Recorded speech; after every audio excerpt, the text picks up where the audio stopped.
Hello বন্ধুরা, তো আজকে আরও একটা ভিডিও নিয়ে তোমাদের সাথে চলে এসেছি। তো এর মধ্যে গিয়েছিলাম শ্রীরামপুরে, তো ওখানে গিয়েছিলাম পাঞ্জাব রেস্টুরেন্টে। তো ওখানে কেমন কি এক্সপিরিয়েন্স হলো সেটাই তোমাদের সাথে শেয়ার করছি। তো এটা ছিল রেস্টুরেন্টের গ্রাউন্ড ফ্লোর।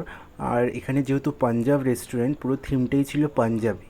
তো দেখো ওয়ালের যে পেন্টিংগুলো সমস্ত পাঞ্জাবি থিমে করা, বেশ ভালো লাগছিল দেওয়ালের ডেকোরেশনগুলো, এবং সাথে ডাইনিংয়ের যে সেটগুলো ছিল।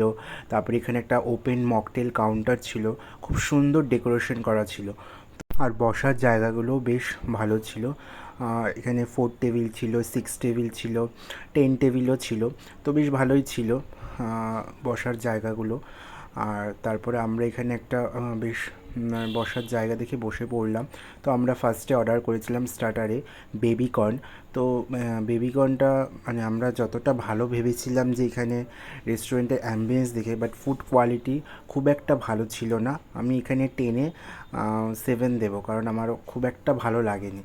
তো যাই হোক, তারপরে নিয়েছিলাম আমরা ভেজ ফ্রাইড রাইস আর সাথে বাটার গার্লিক চিকেন। তো সেটাও খুব একটা যে ভালো লেগেছে তা না, খুব একটা ভালো লাগেনি।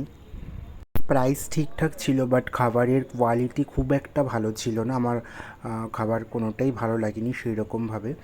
আর এখানে চিকেনের পিসগুলো খুব ছোট ছোট ছিল, গ্রেভিও কম ছিল।